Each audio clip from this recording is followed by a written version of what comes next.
Donc vous créez un dossier pour aujourd'hui. Et moi j'ai déjà commencé un peu ici. J'ai fait une recherche web dans Bing sur des étiquettes vintage. Donc je vous invite à faire ça aussi. Moi j'ai demandé des étiquettes qui sont dans le domaine public, donc j'en ai trouvé très peu finalement. Et j'ai téléchargé en fait les deux premières qui sont là. Mais vous téléchargez les étiquettes vintage que vous voulez. Ou pas vintage d'ailleurs, c'est vous qui voyez. Quoi qu'il en soit, j'ai donc trouvé ceci. Donc c'est pour ne pas, comme la fois passée, devoir refaire des étiquettes dans Illustrator, parce qu'on avait eu très peu de temps pour les faire, c'était un peu moche, c'était juste vite fait l'explication sur comment faire des étiquettes vite fait dans Illustrator. Mais donc voilà, ça c'est des étiquettes un peu plus sérieuses. Donc finalement, j'ai ouvert cette version-ci dans Photoshop, et j'ai recadré pour obtenir, et je l'ai enregistré au format Photoshop, j'ai recadré finalement celle-ci, mais vous prenez ce que vous voulez. Voilà, mais vous voyez qu'il y a des gens qui sont bizarres, ils se parfument à l'eau des toilettes. Hein. Bon, ok, c'est juste une blague. Et puis quand vous avez téléchargé et isolé une des étiquettes, vous allez dans Dimension, créer un nouveau document. Donc dans Dimension, je crée un nouveau document. 1024 768, ok. Et je vais aller donc dans les modèles, dans les ressources pour démarrer les modèles. Et on ne va pas utiliser, dans un premier temps, les modèles complexes qui sont livrés là. On va aller chercher un cube. Donc vous pouvez cliquer sur le cube, il arrive au centre. Vous avez le point de pivot, le contact pour le bouger éventuellement, etc. Et on va essayer de mettre l'image dessus. Donc pour ça, vous allez dans Fichier, Importer, et vous devriez normalement placer l'image sur le modèle, sauf que c'est grisé. Pourquoi? Alors, précédemment, on a vu que ce genre de choses peut arriver quand le modèle est composé de plusieurs objets et qui sont groupés. On ne sait pas mettre l'étiquette sur un groupe. Donc c'est le cas de pas mal de modèles qui sont là, où vous avez un bouchon. Mais c'est pas le cas de ce modèle-ci. Il n'y a qu'une seule chose. Si on clique ici sur Cube, là, ça ne se déploie pas pour me montrer différents objets. Donc pourquoi est-ce qu'on n'arrive pas à placer une image dessus? C'est parce que c'est un modèle de base, c'est une forme de base, une primitive, on appelle ça en infographie 3D, modifiable de manière paramétrique avec des paramètres, on verra ça un peu plus loin. Et si on veut pouvoir mettre une étiquette dessus, il faut le convertir pour bien faire après l'avoir modifié comme on le veut, mais là on va directement le modifier, on veut un cube, on va dire. Et dans les actions ici, vous avez une petite icône qui va permettre de convertir ça en un mesh 3D. C'est ceci, en fait, convertir en modèle standard. Donc on a une forme paramétrique qu'on pourrait modifier de plein de manières différentes qu'on va voir un peu plus loin, et on va le figer en une bête description 3D en cliquant là-dessus. Voilà. Du coup, si on va maintenant dans Fichier, Importer, placer l'image sur le modèle, on peut aller chercher l'image. Voilà. Alors je vous rappelle qu'on peut la déplacer bien sûr, modifier sa dimension en prenant le bord du cercle ici. Pas besoin d'appuyer sur une touche, c'est proportionné. Si on prend les petits carrés sur le côté, là on déforme. J'annule. Les petits carrés sur le côté en enfonçant la touche majuscule, ça ne déforme pas. Ça garde des proportions. Ok. Bon, quoi qu'il en soit, voilà. C'est une première chose. Donc pour les archives, vous pouvez enregistrer ce document Dimension dans le dossier cours 2. Et je vais l'appeler primitive-01. Voilà. Fichier fermé. Je vais en faire un nouveau. Et on va aller rechercher le cube. Donc on y va progressivement pour que les choses soient claires. Je redémarre d'un nouveau document. Alors, avant de le transformer en une forme qui peut recevoir l'étiquette, on va aller voir les propriétés. Propriétés. Et là, vous avez des propriétés intéressantes. C'est le biseau tout en bas que vous allez pouvoir enclencher. Le biseau, parce que là, pour l'instant, c'est pas enclenché. Biseau. Et si vous survolez le rayon qui est indiqué là en centimètres, vous voyez que vous modifiez le biseau. Le biseau est arrondi, comme vous le voyez, mais vous allez pouvoir le rendre plus anguleux, parce que pour l'instant, il est composé de 20 segments, 20 côtés. Si vous diminuez le nombre de côtés ici, assez drastiquement, vous allez avoir quelque chose de plus intéressant éventuellement. Voilà. Un côté pour le biseau, voilà ce que ça vous donne.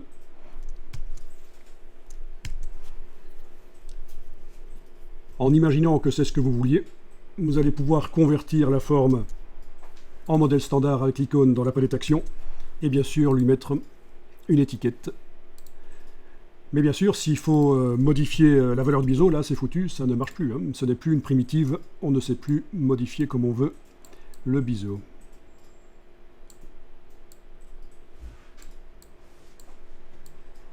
Voilà comment ça fonctionne. Je vais aller chercher autre chose comme primitive, la sphère. Alors, qu'est-ce que vous avez comme type de sphère? Octaèdre, hexaèdre, standard, d'accord. Le nombre de côtés, que je peux diminuer aussi. Voilà, et vous voyez que si vous diminuez assez bien votre sphère, ça crée des objets qui peuvent être intéressants. On ne va pas s'y attarder trop, mais le fait est qu'il faut tester.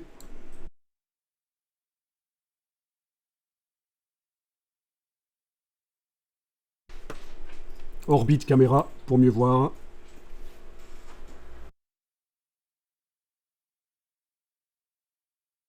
Dans la bibliothèque, essayons le Thor. Là, le Thor est une forme un peu plus intéressante. Vous avez dans ses propriétés le rayon de l'anneau. Voilà. Mais vous avez aussi le rayon du tuyau. Pour faire une espèce de donut, si vous voulez. Donc rayon de l'anneau, rayon du tuyau. Le nombre de côtés de l'anneau, si vous diminuez, voilà, vous obtenez des formes qui peuvent être intéressantes aussi. Bien. Ok, 5 côtés pour l'anneau, par exemple. La tranche en bas, vous avez un angle qui va permettre d'ouvrir, comme vous voyez.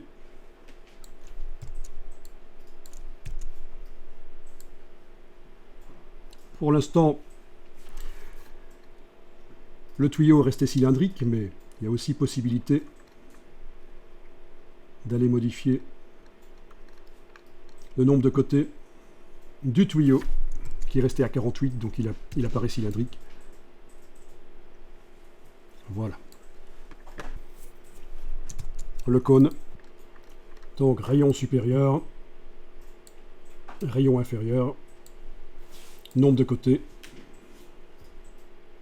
Tout ça est vite compris, mais ce qu'il faut comprendre, c'est que derrière ces formes primitives de base, il y a des possibilités vraiment d'obtenir d'autres formes en réduisant le nombre de côtés, notamment. Alors, le plan n'est pas très intéressant, puisqu'il n'y a pas de volume.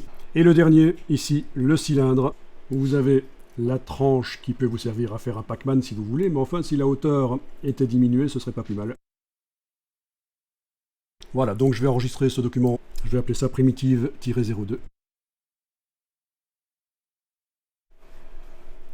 Donc ici, on va fermer le document et en faire un nouveau.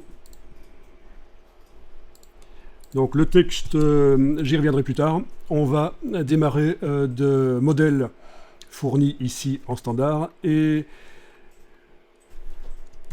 on va tester la brique à boire. Vous l'avez, la brique à boire? Voilà. Donc je vous demande ici de ne pas aller chercher autre chose comme modèle parce que sinon ça va foirer. Brique à boire, la voilà.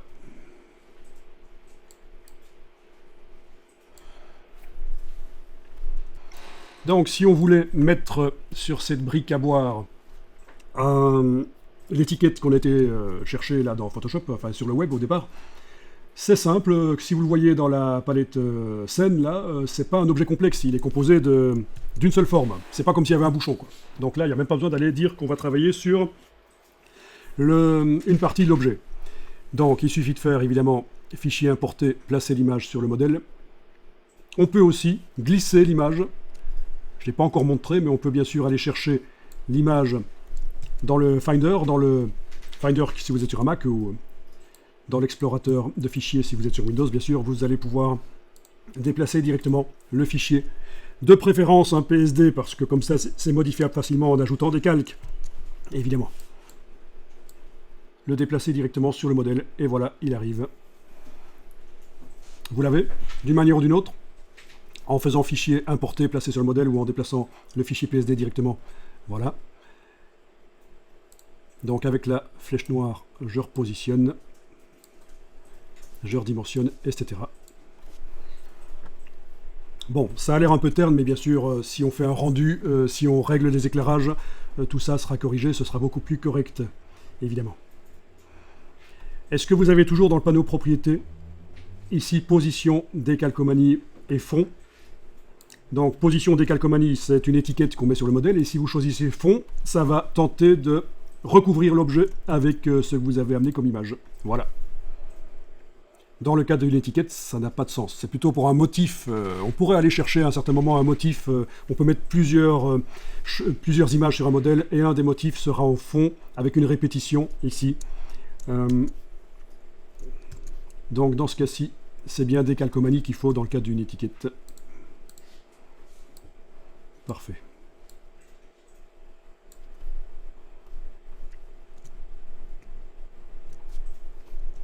Bon, ben tentons d'aller chercher sur le web un motif qui se répète. Hein.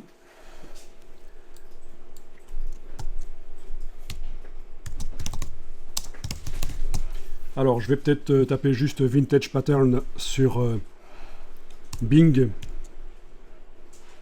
J'ai toujours ici mon filtre domaine public parce que je veux pouvoir vraiment avoir des choses que j'ai le droit d'utiliser.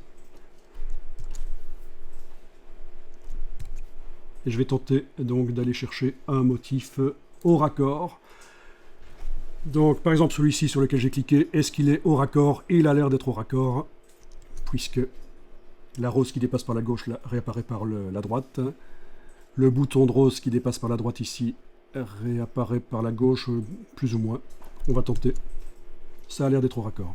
Afficher l'image, enregistrer l'image dans le dossier du cours d'aujourd'hui.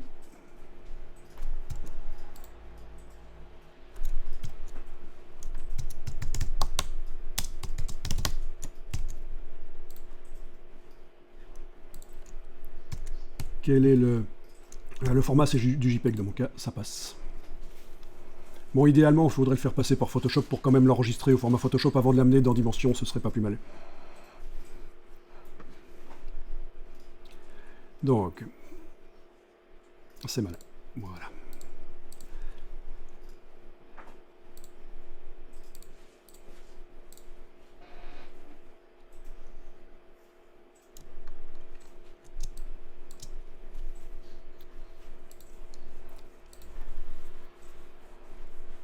Après, il serait intéressant de faire ses propres motifs dans Photoshop avec le nouveau entre guillemets, générateur de motifs de Photoshop, que vous avez déjà testé. On a testé ça ensemble, hein, il me semble. Ok. Voilà. Donc, sur le modèle, ici, importer le motif. Ok. Le mettre en tant que fond. Bien. Ça donne pas trop mal. Le déplacer sous l'image de l'étiquette. Sinon, évidemment, l'étiquette ne se voit plus. Bien. Au niveau de la répétition, on peut tester. Voilà. Donc j'étais à 1 et je teste. Bien. Pas mal.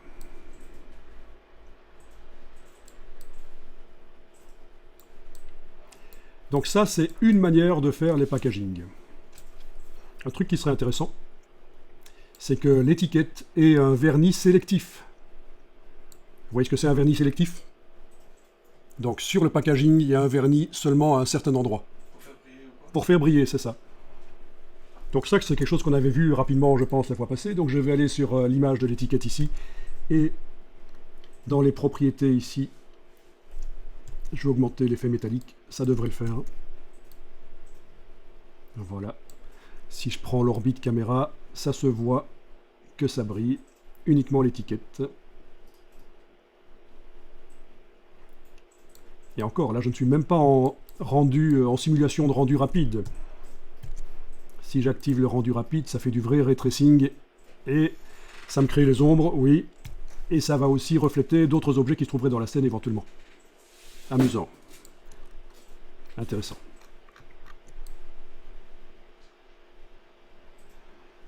Plus tard, on verra qu'on peut, sur l'étiquette, faire en sorte qu'il y ait seulement certaines parties de l'étiquette qui reflètent et d'autres pas. Donc il n'y a pas vraiment de limite. L'imagination, c'est votre limite. Bien, je vais enregistrer le fichier ici. Et je vais l'appeler... Comment est-ce qu'on va appeler ça? Placement de texture. Placement texture -01. Voilà, on va éviter quand même de faire des noms de fichiers trop longs. Sinon, quand on va après dans le menu fichier, ouvrir les fichiers récents, on n'aura pas les derniers chiffres du fichier, ce sera plutôt ennuyeux. Donc ça, c'est pas mal. Comment faire du packaging rapidement? Mais, si vous voulez aller plus loin, cette technique a des limitations.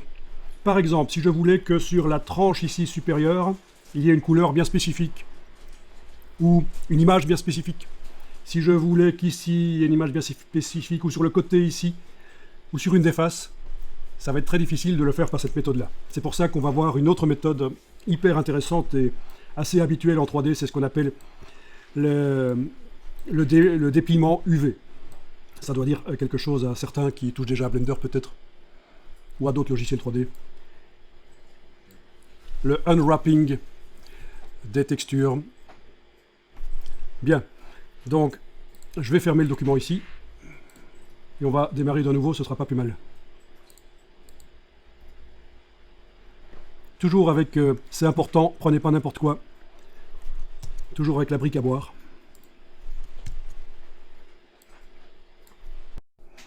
Donc, texturage un peu plus évolué d'un objet 3D. Donc vous sélectionnez bien sûr l'objet 3D avec la flèche noire. Ah tiens, je vais désactiver le rendu, ça sert à rien. Voilà. Ensuite, vous allez dans le menu Objet et vous demandez Générer les UV. Alors les UV, c'est quoi? Ce sont des coordonnées pour le texturage. Donc ça, il y a même des gens qui travaillent dans la 3D qui n'ont pas compris que, en fait, la géométrie de l'objet, elle est déterminée en 3 axes, X, Y, Z. D'accord? Donc X en horizontal, Y en vertical, Z en profondeur. Ça, c'est la géométrie de l'objet.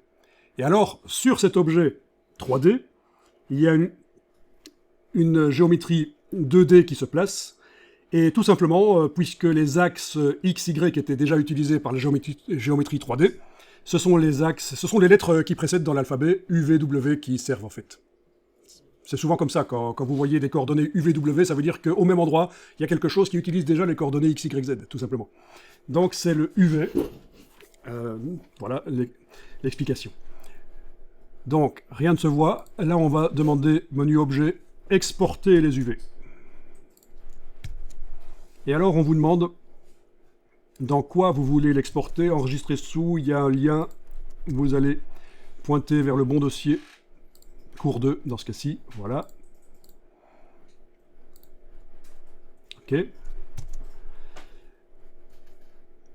La précision 2048 par 2048, on va dire que c'est bon, on va prendre ça, sinon si on va vers du beaucoup plus précis, ça risque d'être plus lourd.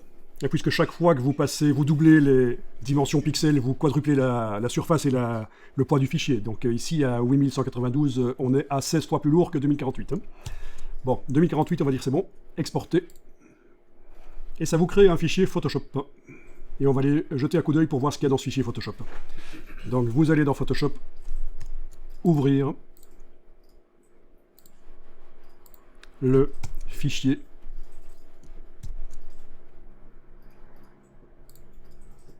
Et voilà. Alors si je vous avais demandé de prendre la brique, c'est parce qu'en fait, l'exportation des surfaces déployées, elle donne quelque chose de propre. Mais ce n'est pas toujours le cas de tous les objets. Mais là, c'est quelque chose d'assez propre quand même. Bon. C'est pas tout à fait comme je le souhaitais, mais on va dire que ça passe. Alors, la palette des calques, vous la voyez. Alors, si vous affichez l'incrustation du modèle, vous voyez comment le modèle 3D a été construit. Ce sont des tessellations, des tesselles, ce sont des triangles. C'est le modèle 3D. Bien. Si vous affichez la grille de texture, vous voyez des numéros. Et ça, c'est super intéressant pour la suite.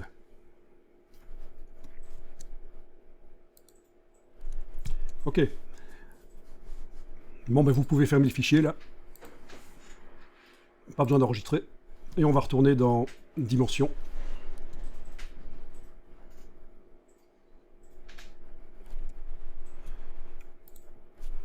Alors, on va placer l'image Photoshop sur le modèle. Donc vous allez dans Fichier, Importer, placer l'image sur le modèle.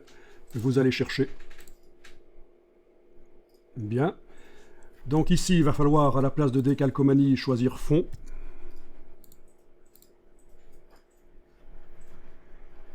Parfait. Vous voyez dans le panneau propriété l'image qui a été placée. Donc là, on a importé le fichier Photoshop sur le modèle. L'exportation des UV a été placée en tant que texture sur le modèle. Et position, c'est fond. Hein, ça doit remplir l'objet, c'est pas décalcomanie. Et répéter, il n'y a pas de répétition. On est à 1, pas de problème. À partir de là, vous allez cliquer sur l'image, qui est là. Et vous avez le petit crayon, vous cliquez dessus, ça va ouvrir l'image dans Photoshop. Vous allez dire, mais ça servait à quoi de la fermer si c'est pour l'ouvrir? Mais en fait, là, il y a un lien.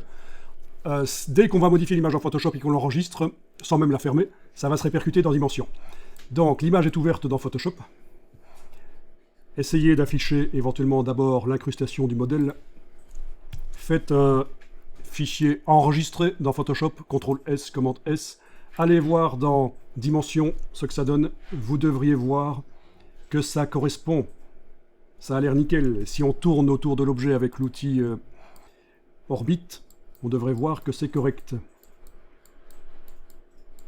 Donc ça veut dire que l'exportation UV et le replacement de l'image des UV sur le modèle est correct. Vous confirmez?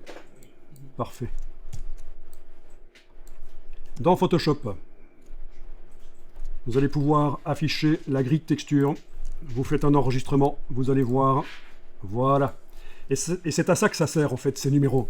Ces numéros qu'on voit dans Photoshop vous servent à repérer sur le modèle à quoi certaines parties de la texture, à quoi ça correspond sur l'objet réellement. Parce qu'avec certains objets, il y a des numéros qui s'inversent, ça dépend comment ils ont été construits, ça dépend comment le modèle est construit. Et donc là, vous voyez que si vous voulez mettre, par exemple, sur cette face-là, une étiquette, il va falloir le mettre dans les A et B. Bien, alors si on veut modifier, par exemple, les faces du dessus, vous voyez vos numéros, vous n'avez peut-être pas les mêmes que moi, si, sans doute, normalement, hein. D8, E8, d'un côté, F8, G8 de l'autre. Bon, ben on sait qu'on va pouvoir texturer ces faces, on va aller voir dans Photoshop si on voit ces numéros-là.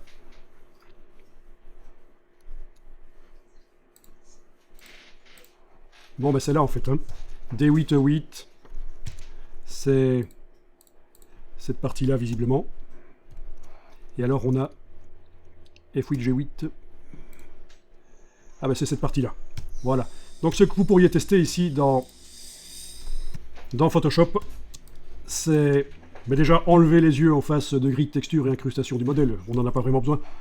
Alors, il y a ici un dossier votre illustration. Vous n'êtes pas obligé de l'utiliser ce dossier. Par contre, ce qui serait intéressant, c'est quand même de mettre vos calques sous les calques repères UV. Bon, bah, cliquez sur le calque votre illustration éventuellement et créer un calque vide. Et alors on va pas travailler avec des objets dynamiques ici, on va pas compliquer les choses, on va juste faire une sélection rectangulaire sur le panneau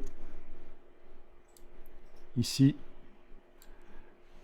peut-être celui-ci aussi avec la touche majuscule. Voilà. Et on va aller remplir ça avec un motif, donc sur le calque vide.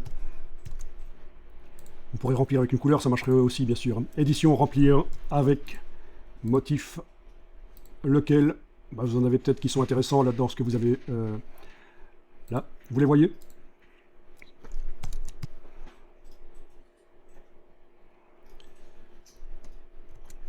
Bon, ici, on n'a pas la possibilité de modifier la dimension du motif, c'est un peu foireux, mais testons juste comme ça l'application d'un motif. Fichier enregistré, on va voir dans dimension, et voilà, comme prévu, les surfaces du dessus, là, ont le motif. Parfait.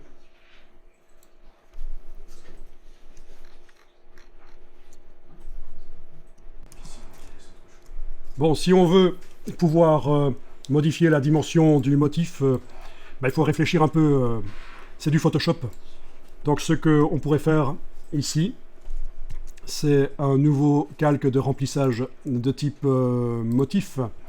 Donc calque, nouveau calque de remplissage de type motif. Voilà, il vous demande le motif que vous voulez utiliser. Tiens, je vais utiliser celui-là. Voilà, calque de remplissage de type motif. Tiens, la sélection qui était active s'est transformée en masque de fusion. C'est exactement ce que je voulais. Voilà, le motif. Donc le motif d'en dessous, le premier ne nous sert pas. C'est pas une bonne méthode pour mettre un motif parce qu'on ne sait pas modifier facilement la dimension et la rotation du motif. Donc bien sûr, ici, on va travailler sur le calque de remplissage qui est là. On va enlever la chaîne, puisque le masque de fusion ne doit pas bouger. Et vous avez le motif qui est là, vous double-cliquez sur lui pour pouvoir modifier sa dimension et sa rotation. L'échelle, la rotation éventuelle. Voilà. Il suffit d'enregistrer à chaque fois et d'aller voir dans dimension ce que ça donne. Donc sur le Mac, pour passer d'un logiciel à l'autre, c'est quand même pratique ici, c'est commande tabulation. Et sur le PC, c'est comment encore? Alt tabulation, c'est ça, pour passer d'un logiciel à l'autre rapidement? Oui, c'est ça, Alt tab sur le PC, CMD tab sur le Mac. Voilà, ça va aider. On peut aussi avoir plusieurs écrans, ça peut aider aussi.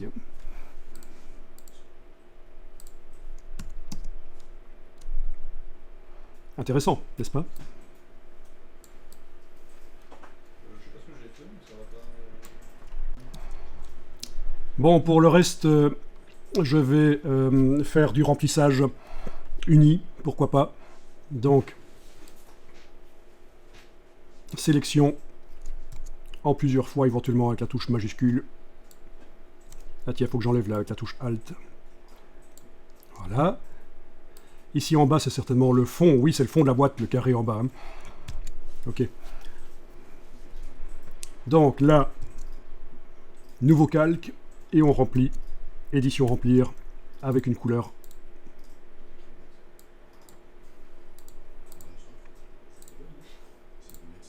Voilà, enregistrer, aller vers dimension, et voilà. On a la couleur unie. C'est quand même plus facile que de placer les étiquettes manuellement comme on le faisait avant donc dans Dimension. Hein. Ici, de le faire dans Photoshop. Ça vous permettra de faire des choses bien plus complexes. Bien plus complexes en fait. D'accord, donc le remplissage.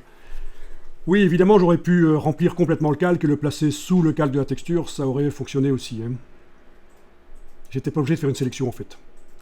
Personne ne l'a dit, ne l'a pensé. Si, certains l'ont pensé. Ben oui, si j'avais rempli complètement de vert ici, je vais le faire ici. J'ai été sélectionné, je remplis complètement de la même couleur. Si je le place en dessous du calque du motif et que j'enregistre, ça revient exactement au même. Donc j'ai fait une opération inutile. En voulant placer le calque de remplissage uni par-dessus le motif, il suffisait de le placer par en dessous. Alors vous allez pouvoir également mettre l'étiquette qu'on a été chercher tout à l'heure. Donc dans les repères UV, je vais quand même réafficher la grille de texture pour regarder dans quel sens c'est. Est-ce que c'est inversé les chiffres chez vous ou pas? Si c'est inversé, il faudra en tenir compte. Mais là, c'est pas inversé chez moi. Alors, sur quelle face je veux mettre ça? Donc je vais enregistrer ça, aller voir dans Dimension. Voilà. Je vais le mettre sur A, B, voilà, sur cette face-là. Là, je viens de réutiliser rapidement le recentrage, hein, vous connaissez, hein, la petite icône là. Ok, je vais le mettre sur la face AB, le logo. Donc dans Photoshop, j'enlève la grille de l'affichage. Je vais importer en tant qu'objet dynamique, importer et lier tant qu'à faire. Je vais importer le motif PSD qu'on avait tout à l'heure. Pourquoi importer et lier? Pour pouvoir évidemment le modifier à part et que ça se répercute ici. C'est pas ça. C'est pas le motif que je voulais importer. On commence à fatiguer ici. Importer et lier, c'est l'étiquette. Voilà, c'est ça.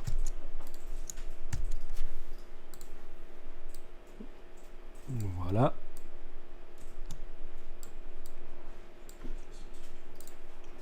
Donc sur les faces AB, c'est bien ça. J'enregistre, je vais voir ce que ça donne, et voilà. Parfait. Donc si je veux le rendre brillant, c'est ici que ça se passe. Hein. Enfin non, c'est pas ici que ça se passe, excusez-moi, justement. Si je veux que l'étiquette soit brillante, ça va pas se passer là.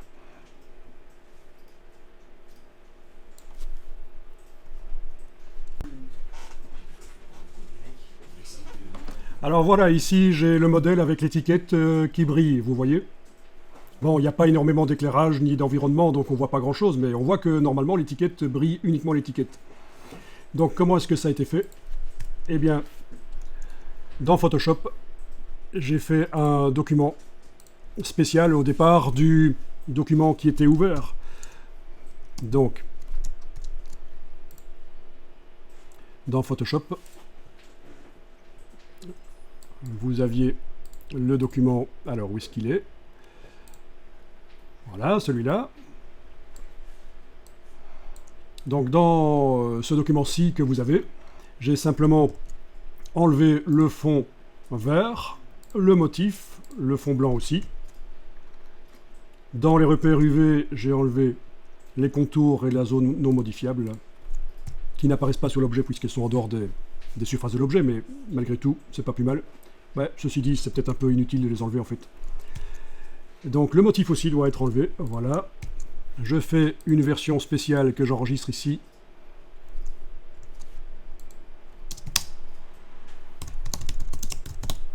Voilà, où j'indique que c'est l'étiquette seule, par exemple. Oui, donc ce fichier est là. Alors je vous montre une méthode, mais si vous en trouvez par la suite de meilleures, n'hésitez pas à le dire. Alors je suppose que vous avez compris la suite. Dans Dimension, je sélectionne l'objet et je vais importer une image, laquelle, ben celle que je viens de faire dans Photoshop. Voilà. Dans les propriétés, à la place de décalcomanie, je demande fond, toujours dans le cas d'un déploiement UV. Voilà. Et donc en principe, j'ai l'étiquette là qui est au bon endroit, au même endroit que ce qu'elle occupait dans l'autre image qui est en dessous. Et pour l'instant, elle n'est pas brillante. Il va falloir qu'en allant sélectionner donc le modèle, il est déjà sélectionné, et l'image de l'étiquette seule là, voilà. Je vais dans les propriétés ici, augmenter le côté métallique de l'étiquette. Et maintenant, quand je tourne avec l'outil Orbit, elle est brillante, ça se voit relativement peu. Je vais peut-être encore augmenter à 100%. Voilà. Avec d'autres objets autour, ça se verra davantage, évidemment.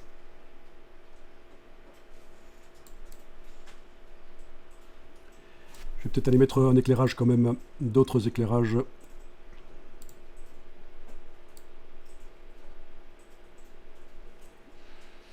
Il est un peu fort.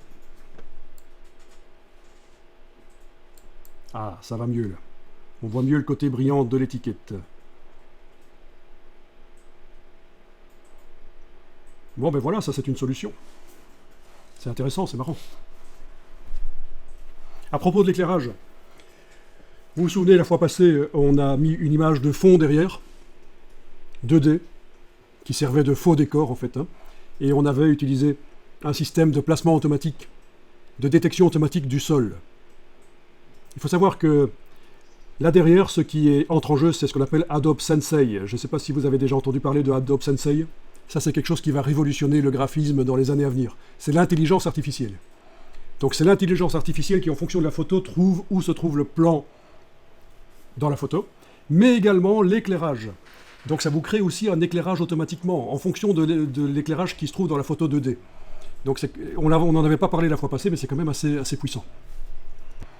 Et donc ici, l'éclairage que j'ai mis, c'est un peu foireux parce que c'est n'importe quoi, puisqu'il n'y a pas d'image de fond. Voilà. Donc ça, c'est Adobe Sensei, qui devrait normalement faire parler assez bien de lui dans les années à venir. Notamment, vous voyez ce que ça permet de faire automatiquement.